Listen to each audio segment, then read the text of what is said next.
So I've been meaning to do this video because a lot of people have been asking me how I started. I started in a small shop right next to San Remo Bakery. I was in that location for about 6 years, where I was there 6 days a week and still doing my school. There were times where I think it would be like a Tuesday or a Thursday. I would come to the shop. I would work till about 6 o'clock. I would close the shop and then go for my night school course at 7 o'clock. He had a drive. He was a one kid who had a passion to do better, and you know, we didn't think he was going to last, so we gave him the room. You know, it was peanuts what we charged him. You know, it was a square room, right? What could this kid do with it? And he turned the business into something. So you know, it's good on him, but it's a lot of hard work and a lot of effort that sometimes people from the outside don't see.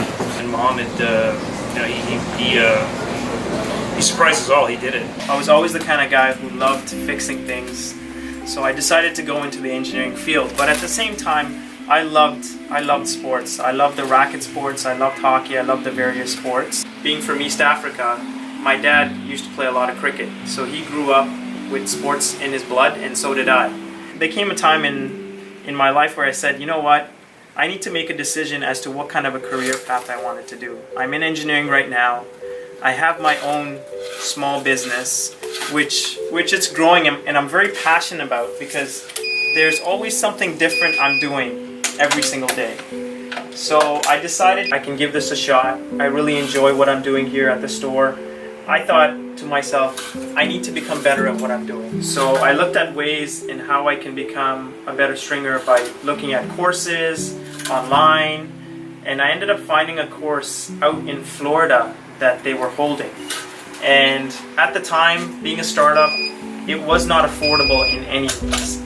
But I thought to myself, I'm like, there must be a way to get this done. So I ended up driving to Buffalo, sleeping in the car, and I ended up taking a flight from Buffalo Airport and going to a symposium where there were a lot of pro stringers from around the world, who string at the US Open, Wimbledon, Australian Open.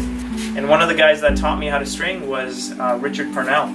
And he was there for many hours at the very end, just making sure I was doing things correctly and I was doing things efficiently.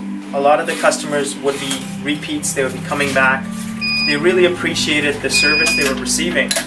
And I thought to myself that, you know, if they are giving me this kind of respect and service, I think I should give it back to them in any way I can. If that means I have to go meet them or drop off an item or a racket for them before they're on court, I will do it.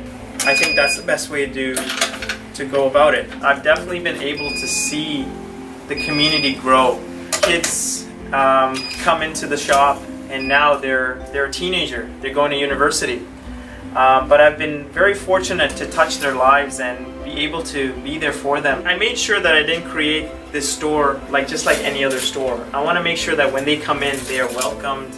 I know them by their name. I enjoy the fact that I can just chat with them, have a good interaction with them, and see the same amount of passion in them that I see in myself. I still have that passion inside of me and that spark inside of me to keep going day in and day out and wake up early and do what I do.